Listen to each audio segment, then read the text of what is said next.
In the heart of Miami's glittering downtown, where the skyline bled gold into the twilight, Anna Clayton delivered her killing blow. "You'll walk away with nothing, Jake."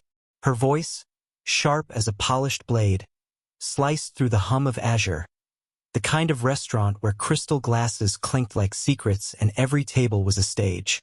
She sat across from Jake Reed, her husband of 15 years, her navy Gucci dress catching the chandelier's light, her posture screaming victory. Jake, 42, an engineer with a quiet intensity, didn't flinch. He set his glass of Chateau Margaux, her favorite, not his, down with a deliberate clink. The restaurant's white tablecloths and $50 lamb racks couldn't mask the acid that had eroded their marriage. A slow corrosion of trust that began with late-night texts and hotel bookings she thought he'd never notice. Anna, 38, had orchestrated this meeting, insisting it was cleaner than court. Her lawyer, Richard Hill, a sleek man with a shark smile and a silk tie, sat beside her like a loyal attack dog, ready to pounce. Before Jake lay a cream-colored folder, thick with the weight of her triumph, its edges crisp as a guillotine. "You'll leave with nothing?" she repeated, leaning forward, her manicured hands folding over the folder like a queen claiming her throne. "My attorneys have covered every angle." 8 syllables, each one a nail in the coffin of their shared history. Her eyes didn't waver. No guilt, no tremor, just the cold certainty of a woman who'd rehearsed this moment in front of her vanity mirror. She'd had her hair blown out that morning, not for him, but for the image she projected. Power, control, a new chapter written in her own ink. The navy dress was new, bought for this night, its understated elegance a signal that she'd already moved on. Her jewelry, modest but deliberate, whispered wealth without screaming it. Jake studied her, not just looked, but traced her features like a map he'd once known by heart but now found foreign. He saw the twitch in her left eye, the faint curl of her lip that wasn't nerves but pride. She thought she'd won. This wasn't a conversation. It was a performance, her final monologue in a play he hadn't auditioned for.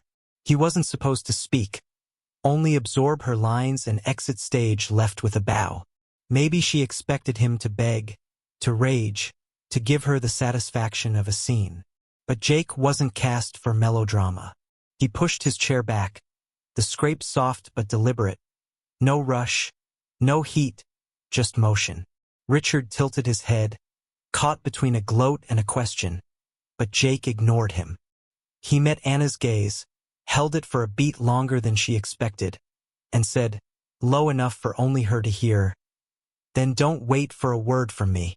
Not a threat, not a plea, just a statement, cold and flat as her wine.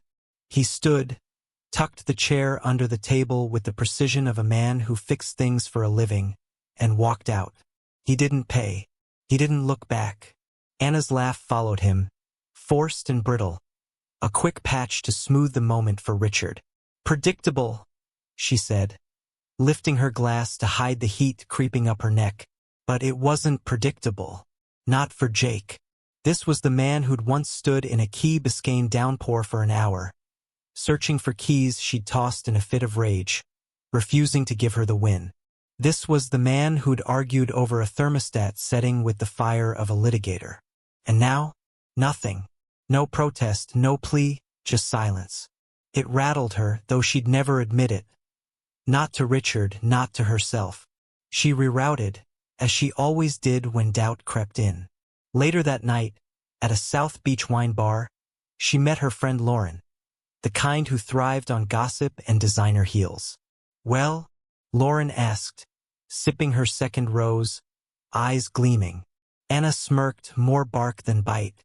"He didn't even try. Just walked out like some monk, like I wasn't worth the fight." Lauren laughed, tossing her hair. "Is he in shock or what?" Anna shrugged, swirling her glass. "Jake? Strategy? Please. He's a fixer, not a planner. If he hasn't called by Monday, I'll eat my Louboutins." But Anna didn't know the Jake who left Azure. That Jake didn't drive home to sulk. He didn't drown his pride in whiskey or call his brother to vent.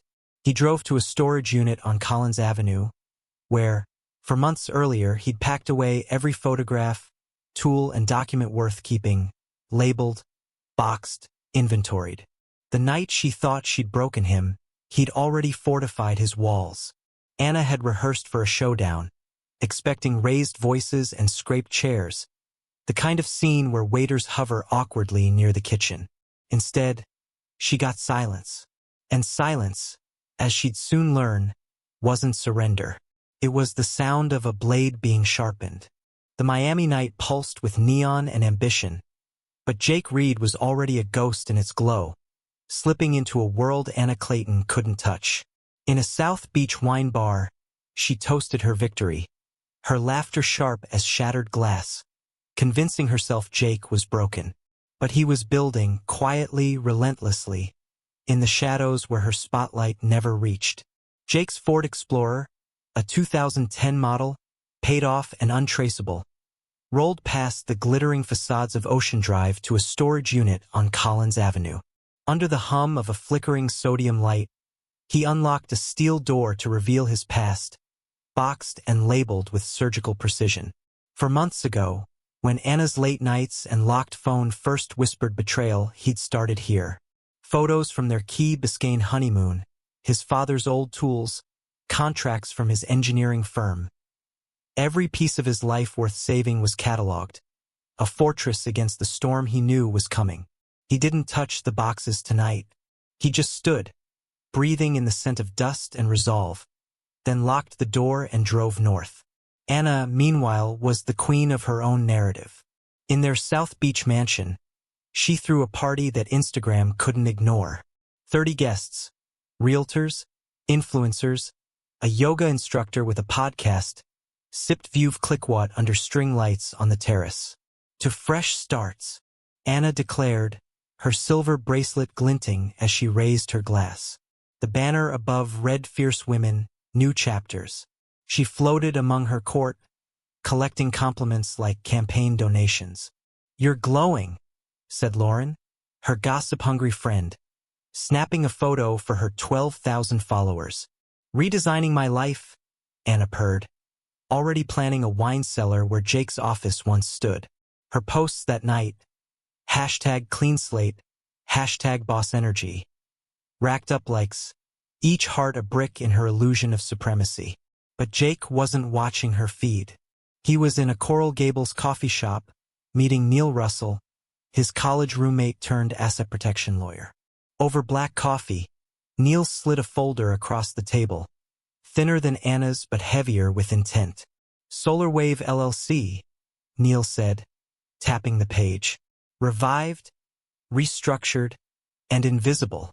Jake had opened the shell company a decade ago for a failed solar gadget. Now it was his shield.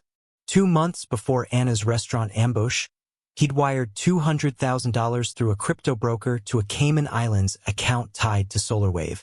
Legal, documented, untouchable. "And the patent?" Jake asked, voice low. Neil grinned. "Sold. Off-grid. 6 figures, plus royalties, buried in contract fog." The patent, a charging system for electric vehicles Jake had filed in 2012, had been a footnote in their marriage, too technical for Anna's interest. She never knew it was licensed to a niche manufacturer, its profits now funneled to an account no subpoena could sniff. Jake's moves were surgical. He'd seen the cracks in Anna long before she sharpened her nails. Weekend girls' trips. A locked iPad left open once, revealing a name, heart emojis. A hotel in Orlando booked when she claimed to be in Tampa. He didn't confront her. He observed, measured, counted exits. His second move was his stock portfolio, green tech mostly, transferred to a British Virgin Islands trust Neil set up. On paper, Jake owned nothing. The dividends flowed elsewhere, quiet as a whisper. The house, the Audi, the antique furniture. He'd let Anna claim them, knowing their weight would crush her. Back at the mansion, Anna was oblivious, her confidence a house of cards in a rising wind. The party spilled into the early hours, her laughter drowning out the flicker of the pool lights, A glitch she didn't notice. She posted a selfie with the lake at dawn, captioned, "Every ending deserves a view like this." Comments poured in, "Queen, fire, he'll regret it." She replied to each, heels sinking into the lawn Jake had once mowed. The irony? Her last paycheck from his consulting firm funded the landscaping. She thought she'd won the stage. She didn't see the trapdoor beneath it. Jake drove to a motel off I-95, a place where cash bought anonymity. He didn't sleep. He opened his laptop, its screen casting a pale glow on his face, and reviewed Neil's files. Every move was a chess piece placed months ago. The joint account? He'd legally drained his half, per Florida law, not a cent more. The summer cottage on Key Biscayne? Transferred to a revocable trust 6 weeks before Anna's divorce papers. Its paperwork so clean even her shark lawyer couldn't bite through. Jake wasn't in shock. He was 3 moves ahead, playing a game Anna didn't know existed. By dawn, Anna was asleep in her silk sheets, dreaming of saunas and Instagram filters. Jake was on a plane to Seattle, a duffel bag and a worn laptop his only luggage. A voicemail from Kevin Lawson, an old colleague, waited. "If you're still breathing, I've got something for you." Kevin, twice divorced and semi-sober, ran a scrappy AI startup in a warehouse north of downtown. Jake didn't call back yet. He leaned against the plane window, watching Miami shrink below, its lights fading like Anna's illusions. She thought she'd taken everything. She didn't know he'd already emptied the vault, leaving her with sand.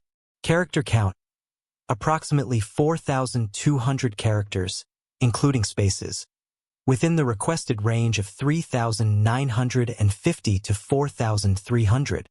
Hook: the first 3 sentences. The Miami night pulsed with neon and ambition, but Jake Reed was already a ghost in its glow, slipping into a world Anna Clayton couldn't touch. In a South Beach wine bar, she toasted her victory, her laughter sharp as shattered glass, convincing herself Jake was broken. But he was building, quietly, relentlessly, in the shadows where her spotlight never reached. Set a vivid, cinematic tone, contrasting Anna. Miami's sun burned hot, but Anna Clayton's world was starting to fray at the edges, unraveling like a designer dress caught on a jagged nail. In her South Beach mansion, she stood on the terrace, sipping rose, believing she'd buried Jake Reed. But he was rising, and the ground beneath her was already shifting. 2 months after the showdown at Azure, Anna's victory felt like a script she'd memorized but hadn't read to the end. The mansion, with its marble floors and ocean views, was hers, her trophy, her stage. She'd hired a stylist to redecorate, swapping Jake's practical furniture for velvet sofas and abstract art that screamed reinvention. Her Instagram was a curated shrine. Selfies in Pilates gear, brunches with influencers, captions like "reclaiming my power" and "no dead weight." But the likes were slowing, and her tribe, Lauren, the yoga podcaster, the realtor with the fake laugh, started ghosting her texts. Anna brushed it off. People get busy, she told herself, pouring another glass. Then the first crack appeared. A call from Richard Hill, her lawyer, came on a Tuesday morning, just as she was scrolling through paint swatches for the guest room. "Anna," he said, his voice tight, "we've hit a snag with the Key Biscayne cottage." She frowned, mid-sip of almond milk latte. "My cottage? It's in the settlement. I kept it." Pause too long. "It's not in your name anymore," Richard said. "Jake transferred it to a revocable trust 6 weeks before you filed. No beneficiary listed. It's locked tight." Anna's pulse spiked. "What? We painted that place last summer. I hosted a retreat there." Richard sighed, weary. "It's legal. He disclosed it in the asset evaluation, but we missed it. He didn't own it when we divided things." Anna paced the kitchen, barefoot, the tiles suddenly too cold. The cottage wasn't just a property. It was her post-divorce sanctuary, the backdrop for future lakefront selfies captioned "Healing in Style." She'd already told Lauren she was redoing the kitchen. Now it belonged to a legal ghost, untouchable. "Sue him," she snapped. "We can't," Richard said, blunt. "He played it clean. You'd lose." She hung up, her phone case cracking as she slammed it on the counter. For the first time, a needle of doubt pierced her armor. Jake had moved first. The second crack came harder. A week later, an envelope arrived from a bank she didn't recognize. She ignored it, assuming junk mail, until a second arrived, then a third, each bolder. The final one, in red ink, screamed notice of delinquency. Anna tore it open, her manicure catching on the paper. The mansion's mortgage, $32,000 a month, was 45 days past due. Her mouth went dry. Jake had always handled the mortgage through his consulting firm's LLC. Richard had assured her it was transferred to her name, clean and simple. But the LLC was gone, dissolved 3 weeks after the divorce, quietly, legally. The bank now saw the mortgage as commercial, with no grace period, no protections. They wanted payment in full or foreclosure. Anna called Richard, her voice shaking. "Can we sue?" "No," he said, no trace of his usual flattery. "You took the house. It's yours, debt and all." She didn't recall hanging up, but the call ended with her staring at her bank app, the balance shrinking faster than her confidence. The alimony was modest, barely covering her spin classes and Botox. She'd planned to float things, maybe flip properties part-time. Now the mansion felt less like a palace and more like a mausoleum, its walls closing in. In Seattle, Jake was carving a new path. He'd landed in a city of rain and reinvention, renting a room above a Vietnamese bakery, the air thick with coriander and grit. Kevin Lawson, his old colleague, had greeted him at a warehouse north of downtown. Its steel door painted the color of regret. "Jesus, Jake," Kevin said, his 5-day beard framing a grin. "You look like you buried your past." Jake's smile was thin. "Didn't bury it. Left it where it wanted to be." They didn't talk about Anna. Some scars don't need names. Kevin's startup, Pathpulse AI, was a scrappy operation, a mix of coders, coffee stains, and big ideas. Their product, a machine learning tool to optimize logistics routes for mid-sized manufacturers, wasn't sexy, but it was gold to the right buyers. Jake didn't care for buzzwords. He cared about results. From 9 p.m. to 3 a.m., under flickering fluorescent lights, he rewrote code, tested simulations, sketched diagrams. Every keystroke was a rebuttal to Anna's verdict. "You'll leave with nothing." He didn't rent an apartment or register an LLC in his name. He worked as a consultant under Kevin's firm, his paper trail as faint as a whisper. Back in Miami, Anna's facade was crumbling. She lit candles for a self-care bath, trying to drown the anxiety that clung like humidity, when she heard the mail slot clatter. Barefoot, robe open, she found a single page taped to her door. Notice of intent to foreclose. Her breath caught. She didn't tell Lauren, didn't post it on Instagram. What could she say? That her victory was a house eating her alive? That Jake hadn't fought for it because he knew it would bury her? 3 months in, Pathpulse prototype was live. A logistics firm in Austin sent a handshake deal. Jake didn't celebrate. He worked, slept, repeated. At night, alone in the warehouse, he'd rub the wedding ring he kept in a drawer. Not for sentiment, but as a reminder of what he'd survived. Anna thought she'd cracked him open. She didn't know he'd already boarded up the house from the inside. Anna Clayton's empire of illusions was crumbling, each crack louder than the last. But she still clung to the spotlight, unaware it was burning her alive. In Miami's Coconut Grove, at a gala where champagne towers glittered and egos danced, she stood in a silver gown, desperate to prove she was untouchable. Across the country, Jake Reed was forging a future in Seattle's shadows, his silence deafening as it reshaped their story. For months after the Azure Showdown, Anna's life was a house of cards in a hurricane. The South Beach mansion, once her crown, was now a financial noose. The $32,000 monthly mortgage payments gnawed at her savings, her alimony a trickle against the flood of property taxes, spa memberships, and designer handbags. The foreclosure notice taped to her door still haunted her, a scarlet letter she hid from her dwindling circle. Lauren, her gossip-thirsty friend, canceled brunches with flimsy excuses, contractor issues, babe, and the yoga podcaster stopped liking her posts. Anna's Instagram, once a beacon of #boss energy, now felt like shouting into a void. Her latest photo, a staged floral arrangement caption "Spring is for blooming," got 8 likes, half from bots.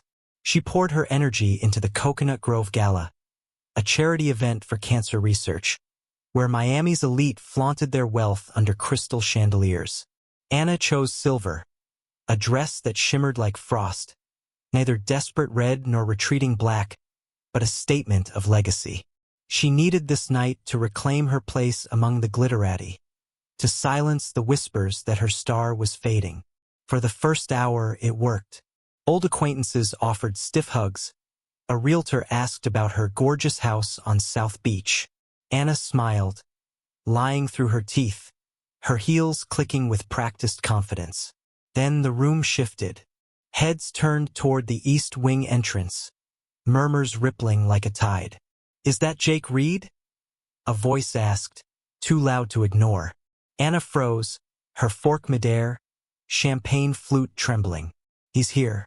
She turned, slow as a nightmare, and saw him. Jake, not in a tux. That would have been too obvious. But in a tailored charcoal suit, open collar, no tie, his presence quiet but commanding. Flanked by 2 investors she vaguely recognized from tech summits she'd ignored, he smiled, casual, controlled. A woman approached, maybe a reporter, and he greeted her like an old friend, his laugh carrying across the room. Anna's pulse hammered. She hadn't seen him since that night at Azure, when he'd left with 7 words. "Then don't wait for a word from me." Her legs moved before her mind caught up, weaving through clusters of guests, past a waiter with chocolate tarts, around a floral centerpiece that mocked her artificial life. She reached him, her smile soft, rehearsed, a plea beneath the polish. "Look at me like you used to." Their eyes met. Jake didn't flinch, didn't blink. He extended a hand, not to her, but to the man beside him. "Greg, this is Michelle," he said, nodding to a sharp woman in her 30s, blazer crisp, laugh confident. "She's running our Boston expansion." Then he turned, walking away, as if Anna were a painting he'd glanced at once and forgotten. She stood, hand curled at her side, chest tight under her shimmering gown.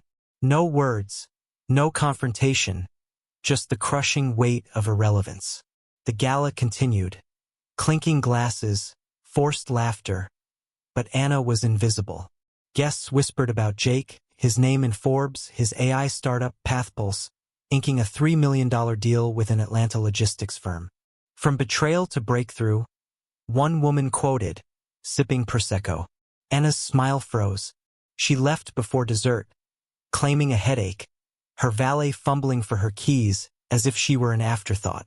In Seattle, Jake was a man reborn. Pathpulse warehouse hummed with purpose, its whiteboard walls scrawled with code and ambition. 5 months in, their prototype had secured a handshake deal with Austin. By month 6, a regional distributor offered low 6 figures to license the framework.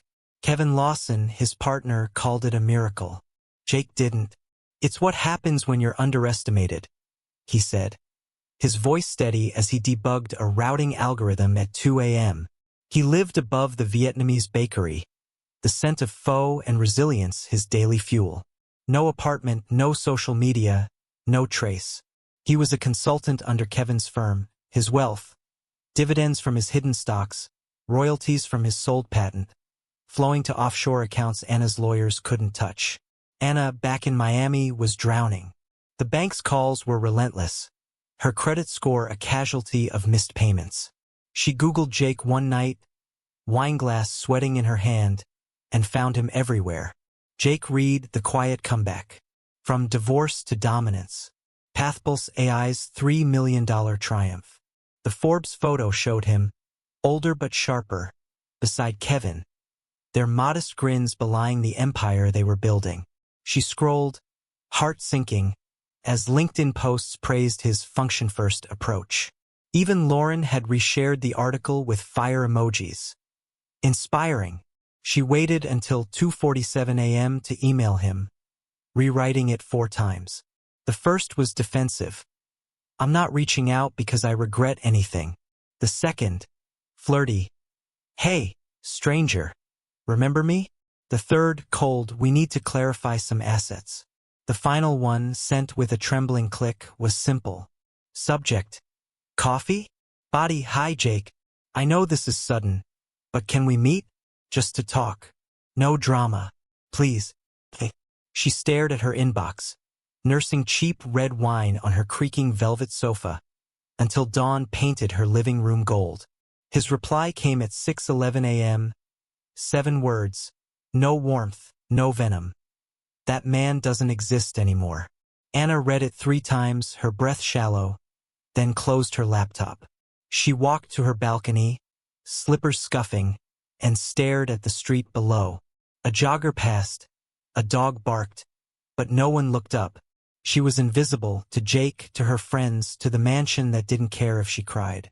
She poured her wine into the sink, the red splashing like regret. Jake hadn't just moved on. He'd erased her from his story, leaving her to drown in the one she'd written herself.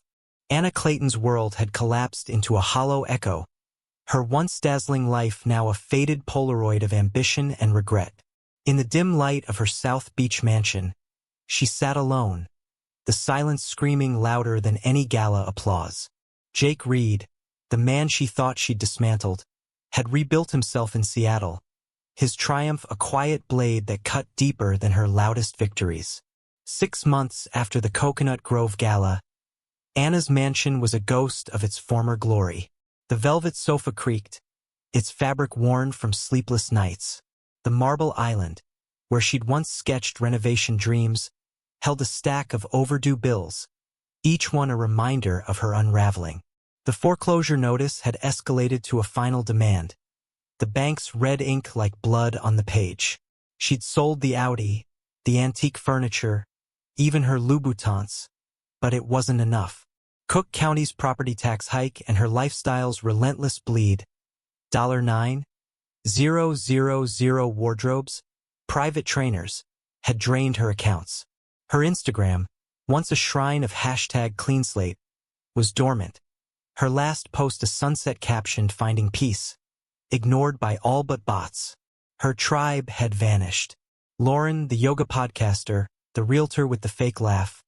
They drifted to New Queens, their LinkedIn feeds now buzzing with Jake's success. Pathpulse AI, his startup, had landed a $3 million deal, then another for $1.5 million with a Chicago distributor. Forbes called it the quiet comeback. Wired dubbed Jake the silent strategist. Anna saw his face everywhere, on tech blogs, in group chats, even on a date's phone, where he'd liked Jake's article. She'd Googled him obsessively, each headline a punch. Jake Reed's Pathpulse redefines logistics. From divorce to dominance.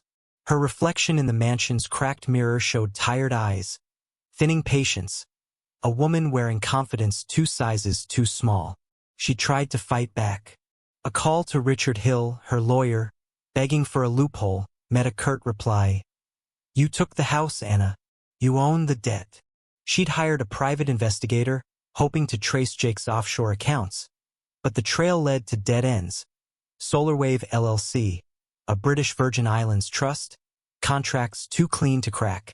The Key Biscayne cottage, her lost trophy, was untouchable, locked in a trust Jake had set before she'd even hired Richard.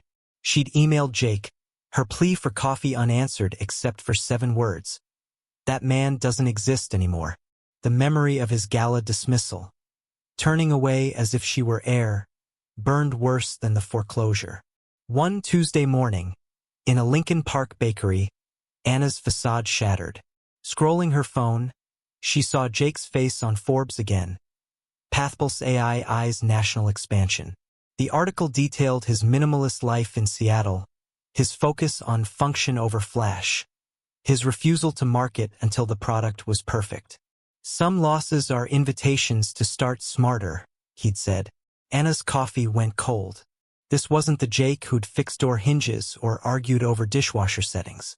This was a man who'd weaponized her underestimation, turning her victory into ash. She left the bakery, the line moving without her, and drove to the mansion. The thermostat blinked E3, the AC sputtered, the pool lights flickered, signs of a house she couldn't afford to fix. That night, she sat at the mahogany dining table, the same one where she'd faced Jake at Azure. Her words, "You'll leave with nothing now," a cruel echo.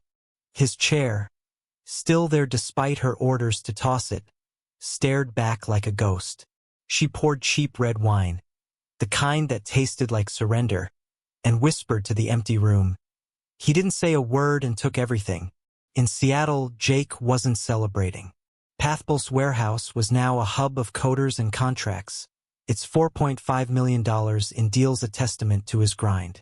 He still lived above the Vietnamese bakery, his room sparse, his life lean. Kevin Lawson, his partner, pushed for a splashy launch, but Jake refused. "Results speak," he'd say, debugging code at 3 a.m. His wealth, stocks, patent royalties, new investments, flowed to accounts Anna couldn't touch, but he didn't flaunt it.